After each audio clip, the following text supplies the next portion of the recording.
आज हमारे बीच में अखिलेश्वर गायत्री परिवार शांति कुंज हरिद्वार के वरिष्ठ कार्यकर्ता श्री वीरेश्वर उपाध्याय जी भाई साहब आए हुए हैं। आप एक प्रखर चिंतक और विचारक हैं। युग प्रवाह परिवार की ओर से हम आपका हार्दिक स्वागत करते हैं। सबसे पहले हम आपसे जानना चाहेंगे, भारत एक विश्व का सबसे बड़ा गणतंत्र है और तमाम विसंगतियों के बावजूद हम इसको गणतंत्र बनाए रखने में सफल भी हुए हैं, परंतु ये देखा जा रहा है कि जनप्रतिनिधियों के प्रति लोगों का मोह भंग होता जा रहा है। क्या आप इससे सहमत हैं? ये बात आपकी ठीक है कि भारत विश्व का सबसे बड़ा गणतंत्र है। सारी दुनिया के लोग इसे मानते हैं। इसमें एक सत्य और भी है कि भारत में गणतंत्र व्यवस्था बहुत पुरानी है। यादवी गणतंत्र था, लिच्छवी गणतंत्र था, ऐसे विभिन्न तरह के प्रयोग अपने यहाँ होते रहे हैं। और गणतंत्र में जो प्रशासन है उसको गण से, जनता से जुड़ा हुआ होना चाहिए। अब इस समय जब गांधी जी ने उस समय कहा कि ये हो जाएं और जनतंत्र की स्थापना हो, तो लोगों ने उनकी बात ध्यान से सुनी नहीं, समझी नहीं, और वो जो अंग्रेज़ों की एक शैली चली आ रही थी प्रशासन की कीप डिस्टेंस वाली, उसी को बना करके रखा। उससे क्या हुआ कि जनता और जनप्रतिनिधियों के बीच में दूरी होती गई। वैसी उनकी तो लाचारी थी, ब्रिटिशर्स की तो लाचारी थी, वो दूरी ना रखें तो कैसे वो बना के रखें, उनका औचित्य थोड़ी था। लेकिन हमारा तो हर बात में औचित्य था, तो वो दूरी बनती चली गई। दूरी की वजह से वो वास्तव में जनप्रतिनिधि बन ही नहीं पाए, और उन्होंने जनप्रतिनिधि मान लिया कि ये तो जनप्रतिनिधि हैं। विनोबा जी ने कहा था कि भारत का गणतंत्र है ये तो श्रद्धा आधारित है, तर्क विवेक आधारित नहीं है। जनता को कुछ नहीं पता था, वो तो ये समझता था कि गांधी जी ने कहा तो राम राज्य आ जाएगा, जो भी आएगा सो राम राज्य कर देगा, बेचारा यही बैठा था। लेकिन हुआ ये, उसमें निहित स्वार्थ आने लगे, छोटी छोटी बातें आने लगीं, तो ये वास्तव में हमारे जनप्रतिनिधि नहीं है, ये बात मोह तो भंग हो रहा है और इसको हटाना भी पड़ेगा जितनी जल्दी हो सके। जनता जनप्रतिनिधियों पर विश्वास करे, ये स्थिति फिर से लानी पड़ेगी। भारत को स्वतंत्र हुए भी आधी शताब्दी से ज़्यादा समय बीत चुका है, फिर भी हम कोई एक पुख्ता राजनीतिक व्यवस्था नहीं बना पाए हैं। ऐसी स्थिति में इस तंत्र को सर्वश्रेष्ठ तंत्र किस प्रकार बनाया जा सकता है और सामाजिक संगठनों की इसमें क्या भूमिका हो सकती है? हमारे गण को, हमारे जन को इस व्यवस्था के प्रति जागरूक करना पड़ेगा, और जो प्रतिभाशाली हैं उन्हें जनता के प्रति प्रतिबद्ध करना पड़ेगा। अभी ये प्रतिभाशाली ये नहीं समझते हम प्रशासन के लिए प्रतिबद्ध हैं, हम तो उसके लिए प्रतिबद्ध हैं, वो जो पुराने कानून चले आ रहे उन्हीं के प्रति प्रतिबद्ध हैं, जनहित के प्रति प्रतिबद्ध हैं, ये बात उनमें नहीं आती। और जनता को ये मालूम नहीं है कि हमारे बनाए हुए प्रतिनिधियों के हाथ में क्या क्या जाने वाली है, क्या क्या शक्ति जाने वाली है।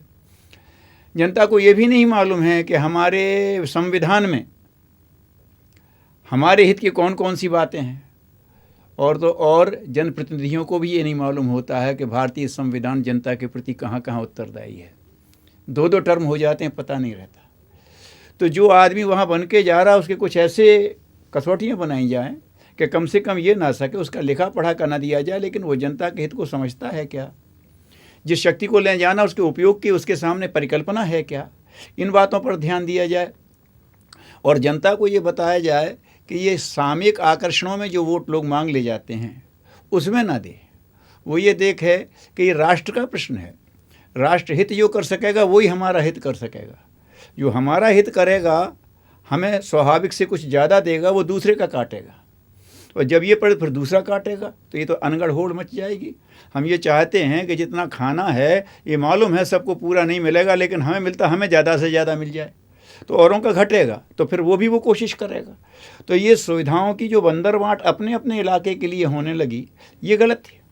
राष्ट्र में ये है, जनता को भी इसके लिए तैयार होना चाहिए, लोगों को भी इसके लिए तैयार होना चाहिए कि भाई देखो इतना है, इसी में हम करेंगे, अब और ज़्यादा है तो हम उत्पाद बढ़ाएंगे, मिलजुल करके काम करो। अगर जनता को ये दिया जाता तो हमारी जनता तो आध्यात्मिक है, भावनाशील हैं। अगर उन्हें पता पड़ा है कि हमें भूखा रहना पड़ेगा तो वो भूखे रह के करेंगे। गांधी की मदद उन्हें भूखे रह के की, विनोबा जी को भूदान उन्हें अपनी खुद काश्त की ज़मीन दे दी कि सही उपयोग करने वाला है। तो जनता में सही जनहित के लिए प्रतिबद्ध लोग जो मिलने वाली शक्ति का, मिलने वाले वोट के साथ पूरा न्याय कर सकें, ऐसे ही व्यक्तियों को उभारा जाए, जनता भी उनको पहचाने, और इसके लिए एक सटीक व्यवस्था की जाए। तो जो सामाजिक संगठन है वो इसमें बहुत बड़ा काम कर सकते हैं। उनका जनता से संपर्क है, जनता उनकी बात सुनती है, समझती है। पर ये इतना बड़ा देश है, यहाँ नागरिकों की इतनी बड़ी संख्या, उनके रीति रिवाजों, धर्म संप्रदाय, रुचि, पसंद नापसंद, ये सारी चीज़ें कमोबेश उनके जीवन से जुड़े हुए हर पहलू को प्रभावित करती हैं। अशिक्षा का स्तर भी अपने यहाँ पर्याप्त रहा है। ऐसी स्थिति में उन्हें उनके कर्तव्यों को बोध किस प्रकार कराया जा सकता है? देखिए, ये कोई कठिन बात नहीं है। दुनिया में और भी ज़्यादा विभिन्नता है, लेकिन दुनिया का हर व्यक्ति भगवान से तो संबंध जोड़ ही रहता है। अलग अलग भाषाएं हैं, लेकिन लोग संगीत से तो संबंध जोड़े ही रहते हैं, खेल से तो संबंध जोड़े ही रहते हैं। तो इस देश में, मैं छोटा इसलिए कह रहा हूँ धरती के मुकाबले, इस देश में थोड़ी सी विविधता है, तो राष्ट्र से संबंध जोड़ के क्यों नहीं रख सकते? राष्ट्र एक अवधारणा है, और हमारे यहाँ तो ये नेशन, इसको कहते हैं स्टेट, वो नहीं है। हमारे यहाँ तो एक सांस्कृतिक स्वरूप है राष्ट्र का। तो ऐसी स्थिति में हर व्यक्ति अगर राष्ट्रीय उससे जो है तो रह तो इसी राष्ट्र में रहे हैं। अब विभिन्न ढंग से रहने वाले व्यक्ति हैं। सर्दी में सब अपने ढंग से सर्दियों के हिसाब से रह लेते हैं, गर्मियों में सब अपने ढंग से गर्मी के हिसाब से रह लेते हैं। तो राष्ट्र में सब अपने अपने ढंग से रहें, लेकिन यहाँ एक बात है कि हर वर्ग के जो समझदार लोग हैं, जो प्रबुद्ध वर्ग हैं, वो अपने वर्ग के लोगों को ये समझाने की कोशिश करें कि राष्ट्र का अगर आपको तंत्र ठीक करना है तो राष्ट्रीय व्यक्तित्व को ही देना चाहिए। हम तो उन्हें ये समझाने लगते हैं कि अपनी जाति वाले को देना, अपने संप्रदाय वाले को देना, अपनी पार्टी वाले को देना, तो उसमें तो वही आ जाता है फिर जो हमें ज़्यादा पैसा देता है। लेकिन अगर ये कहें कि इसका राष्ट्रीय व्यक्तित्व क्या रहा है, इसमें परमार्थ की वृत्ति कितनी रही है। हमने किसी को बना दिया, कानून पास किया, तो हमने उसे वकील बना दिया, वकील से वो मजिस्ट्रेट बन गया, जबकि उसकी पारिवारिक जीवन बेईमानी का रहा है, तो कानून का वो वहीं को मोड़ देगा। तो जो व्यक्ति इसमें नहीं रहा है वो कैसे करेगा? तो ये जितने प्रबुद्ध वर्ग हैं उनकी जिम्मेदारी बन जाती है कि समाज के जो प्रबुद्ध वर्ग हैं वो पार्टियों को सजेस्ट कर दें कि अगर आप चाहते हैं कि आप करें तो हम इस तरह की व्यक्ति करेंगे, हम तो इस तरह के व्यक्तियों को देंगे, हम तो वो देख के देंगे, ना हम जाति देख के देने वाले हैं, ना हम वर्ग देख के देने वाले, ना संप्रदाय देखने वाले, ना अमीर गरीब देख के देने वाले। हम तो ये देख रहे हैं जनहित के लिए इसकी प्रतिबद्धता है और वो इसके स्वभाव में है, अगर है तो हम दे देंगे, और ये वो सब जानते हैं। तो अगर इस तरह का कोई तंत्र बन जाए तो फिर कोई दिक्कत नहीं होगी। वर्तमान राजनीतिक और सामाजिक परिस्थितियों को देखते हुए इस प्रकार के जो सच्चे लोक सेवी हैं उनकी क्या भूमिका, वो किस प्रकार आगे आएँ, और एक आम आदमी की क्या भूमिका होनी चाहिए? हाँ, देखिए, इसमें तो फिर वही बात आ जाती है कि आम आदमी को भी समझना चाहिए और समाज के प्रबुद्ध वर्ग को भी समझना चाहिए। हम तो राजनीति में नहीं हैं और हम तो सरकार से हमारा मतलब नहीं है। कैसे है, इस समय राजतंत्र में सारी शक्तियाँ इकट्ठी हो गई हैं। पहले राजतंत्र का एक ही काम था, सुरक्षा देता था, व्यवस्था देता था, ऐसे कुछ काम थे। लेकिन आज शिक्षा भी उसके हाथ में है, आज उसके हाथ में अर्थतंत्र भी है। जितनी समाज की हैं वो सब धाराएं वहाँ इकट्ठी हो रही हैं। अगर वहाँ सही व्यक्ति नहीं बैठता तो समाज का हित कैसे होगा? लेकिन राजनीति में व्यक्ति कैसे जाएं, वैसे व्यक्तियों का निर्माण तो कर सकते हैं, वैसे व्यक्तियों को चिन्हित तो कर सकते हैं, वैसे व्यक्तियों को हम आगे कर सकते हैं, जनता उनको वोट दे सकती है। तो ऐसे अगर हर सामाजिक संगठन ये करे कि हम अपने क्षेत्र में जहाँ है वहाँ हम जनता को कहेंगे तुम इसमें मत पड़ना, हमारा अनुभव है।